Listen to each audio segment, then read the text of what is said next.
One day I was in a lawyer's office and this girl found my little date book and she said, "Is this yours?" And I said, "Yeah." I said, "It is." And she said, "You don't know me, do you?"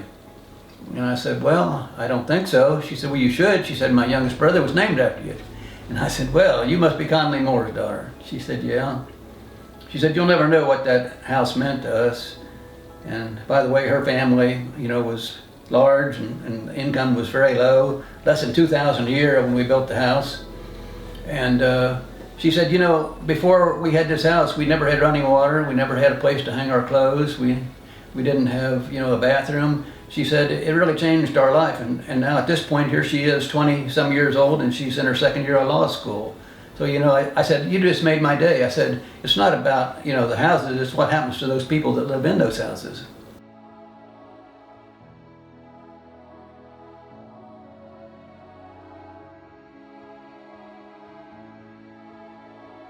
Well, I think Ben Pogue and others had the idea that there needed to be an institution or an organization created solely for the business of housing low-income people in Appalachia.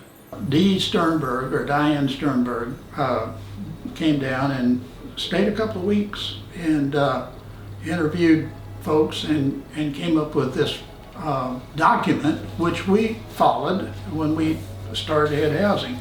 The date on this document is January 3rd, 1977.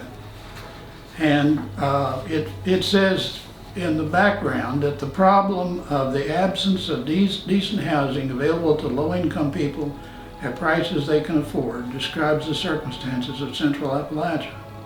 And regardless of other economic and social supports that may have come into the region, substandard housing continues to dominate the area.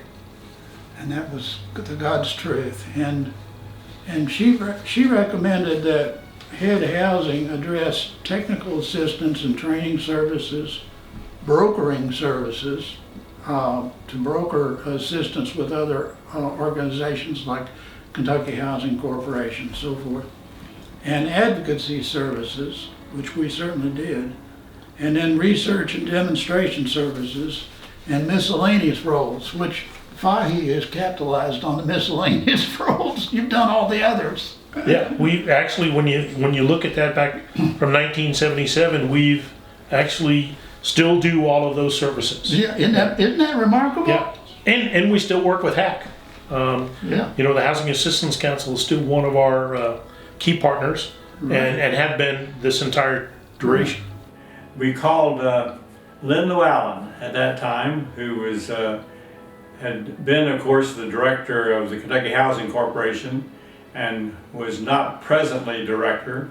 And he was asked by our board to come and be the new director, and I agreed to stay on with him. I think the other thing was that we needed and wanted to be seen as an entity that people could believe in.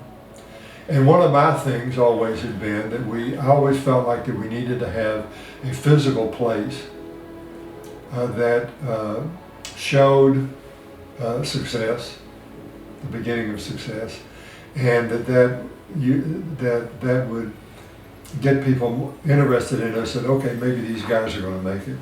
So we moved to, I guess it's Main Street, right across up the hill from where we are now, into a house that we rented from Berea College.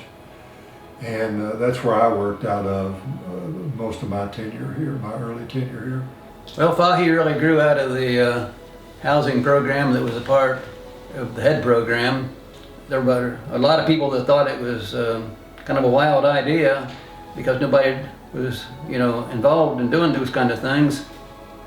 And it did look like a big task, and it was. But with the Lord's help, we started with one house, and we with Kentucky Mountain Housing in 1973, and the next year we done 3, and the next year 8, and when I left we had done more than 500. So if you don't start with one, you never get there. You got to start someplace. And I remember when David and I were still working together, that one day we received, and David can tell this probably better than I, but he received a letter from the Sisters of Charity out of, I believe it was out of Detroit, Michigan. and they wanted to know if we could use $35,000. and of course we said yes, and they sent us a check. And I remember vividly that David took the check and went to the local Berea bank, which was very close to us physically, and bought a certificate of deposit. And so that was the beginning of our wealth movement, so to speak, of raising money and so forth. And that was an interesting period of time in our life, was raising the money. It's a real privilege for the Sisters of Mercy to be supporting Fahe, because they, in effect, are the sisters' boots on the ground.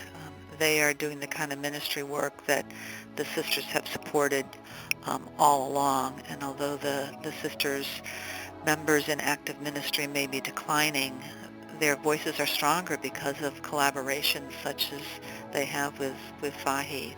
We invested in Fahe's mission and in the organization because I know of its excellent track record in terms of what it has done in Appalachia for low-income people to provide housing, and affordable housing, as well as housing that's sustainable. When we got to the office and began to look at what we had, we realized that we had about $16,000 left in the treasury. When we sat down at that table and realized that that was all we had, Lynn said, "David, I think I better see if I can't find another job. And you're kind of loose right now. Why don't you stay here and see if you can put this back together again?" So that's what we agreed to. Dave, kept the organization going, made lots of personal sacrifices to keep the organization going through those tough years in the early 80s. We were at Fahe. It was in one end of an office building on Highway 25 South. Right. He had one end and Fahe had one end, and Dave had an apartment at the end. He was married then. That's right. And he lived right next to the...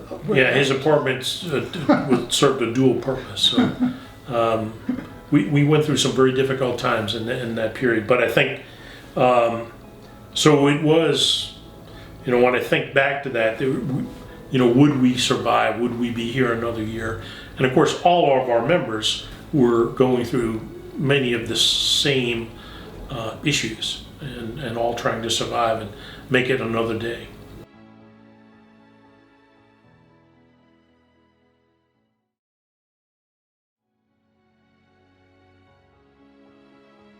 Through all those early years, I was in a lot of homes, and I saw that there were a lot of people, who didn't have very good housing. One memory I have is a house in West Virginia where the folks that we were closing their loan later that day, and so I was doing the final inspection and then going to the loan closing. And so we went out to the final inspection and we drove by where they had been living, and it was a small little camper, pull behind your car camper trailer. And they had been living there for I think a couple of years. They had tried to build their own home, and I think one got destroyed by a fire from weather, another got destroyed by some, weather or something else. So they had tried 2 or 3 times, but had failed due to circumstances outside of their control. She was going to school to become a nurse, and he was, I'm not sure what his job was, but they were low income. I think they had 3 or 4 kids. And their, I think, brother lived just a little ways away, so their only electricity was an extension cord coming from the house to the little camper. They had to haul water every day, and it was in the winter when we went there. So we went to the house, and typically people aren't supposed to move in until the final inspection and the loan closing, but it was obvious that they had been sleeping there. And so they had their sleeping bags on the floor and a few personal items there, and you could just tell, it's like the kids finally having a room of their own, and you could just kind of feel the excitement of the house. And no electricity on, water not turned on yet, milk sitting outside the door because it was cold enough for the milk to stay cold. and the realization that this house with no electricity and no water and no furniture was still a palace in comparison to where they had been living. I think Appalachia continues, well, obviously, it continues to be an impoverished region of our country. So the challenges are really tremendous, and there's been a lot of work done since the 1960s trying to turn things around, and it's still an impoverished region of our country. Some progress has been made, but it's still a huge challenge. I think Fahe has a history now, 35 years, and definitely a willingness to take on the obstacles that are in front of us here in this region, and we can still positively address basic housing needs. And we also provide meaningful jobs in the areas, two of the most difficult things to deal with in Appalachia. But we had a dream that talked about really working to put together the nonprofit housing groups in the Appalachian area and develop what has become your current slogan, one of your slogans, is strength in numbers.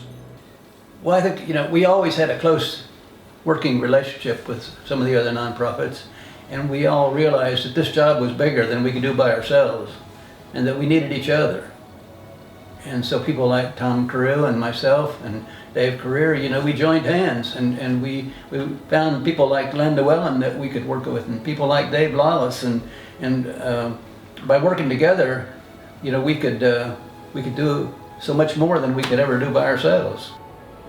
I think it was a brilliant idea that you came up with this thing of having members and not trying to do everything out of a central base and grow this, which could be a huge bureaucracy. And so you have developed over time all of these wonderful organizations throughout the 5 states, and the people who run them certainly believe in what they do. One of the things that made us successful as an organization and still makes us successful to this day is how we respect each other and we work together to better the region, and that means we're working to better an individual organization and an individual geography. If you look at Fahe member groups now, they are some of the strongest, some of the strongest nonprofits in their states. So especially if you look at Eastern Kentucky, they are by far the strongest nonprofits in the state of Kentucky, and a lot of that is due to not just what Fahe did in regards to resources, but in regards to building relationships and sharing knowledge. I love Fahe's model because it is a cooperative of housing groups throughout Appalachia, and I think it is a wonderful model for other areas of the country in terms of showing how you can grow to scale without everyone having to grow, but to do it cooperatively and to get some efficiencies of scale and increase your effectiveness. Well, we have 55 members in 6 states, from Western Maryland to Northern Alabama. I used the word eclectic before because it is an incredibly eclectic group. When you see how strong our 55 members are and the impact they have on the region today, just a few years ago we were producing 2,000 units of affordable housing a year. A year ago we exceeded that we're at a level of over 8,500 units of housing a year. That's a very significant contribution. To just put that in perspective, Habitat in the United States produces 9,000 units of affordable housing around the United States. So that's a significant number, and we're right there with them, and just working in one region. I think the membership, I think we have not only people who have the empathy and the heart and the desire to do good. We have some very, very smart people out there. And all you have to do is go out and visit with them and let them talk to you about what their goals are and what their dream is for the people that they serve and the people that they've hired around them, and you see that. Even though each one of us may just have a small part, if we all work together, we can help a lot of people, and not only for today, but it's going to affect their lives for years to come in their children's lives.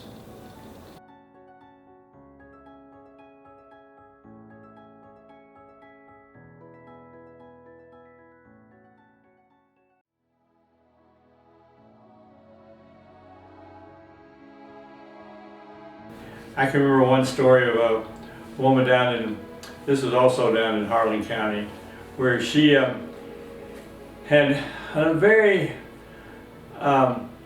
dark house. It had a lot of coal soot in it. It had been heated by a coal stove. It didn't really have nice windows or anything, and it was a house that she and her 2 children lived in, and they were doing the best they could. They had a privy out back, didn't have any running water. They had a spigot on the street, and they could get water out of that spigot and bring it into the house.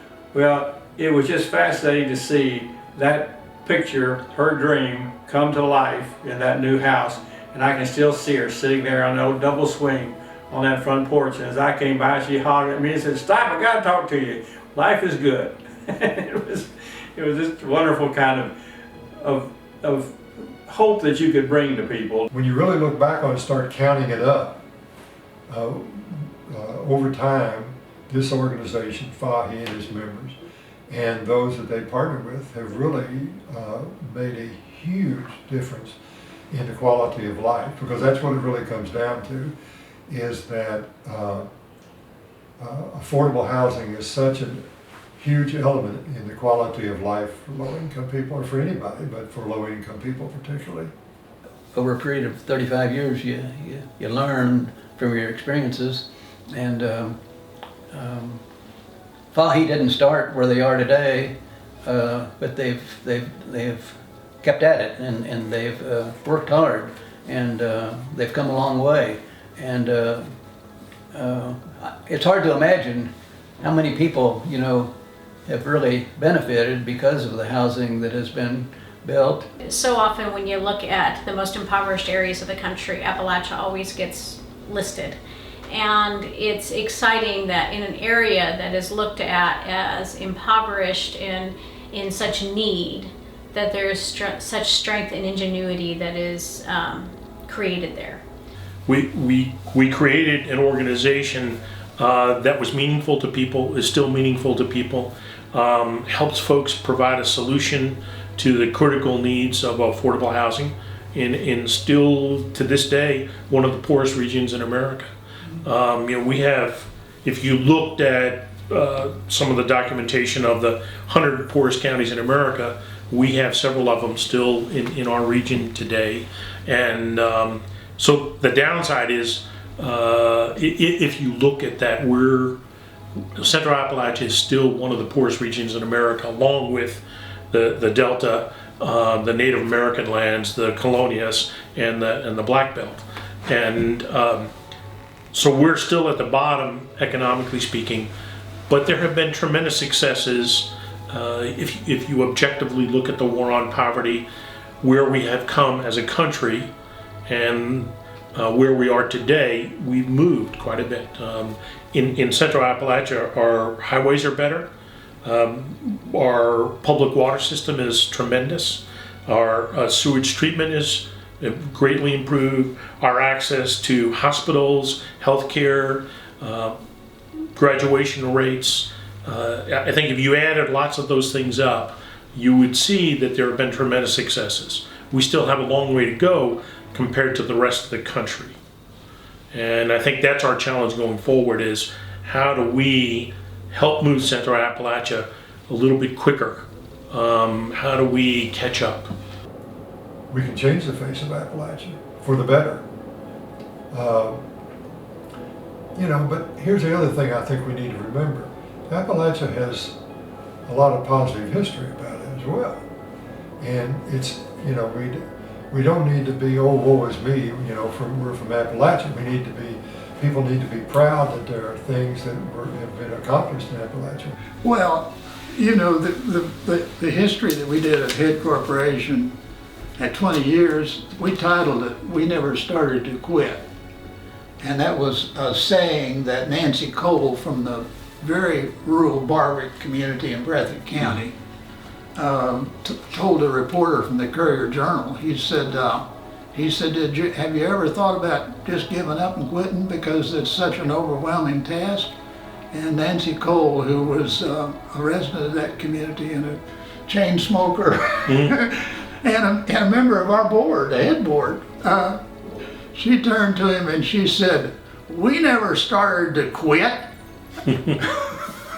And I think that's the motto operandus of all of these organizations that have survived, and certainly the motto of Fahe.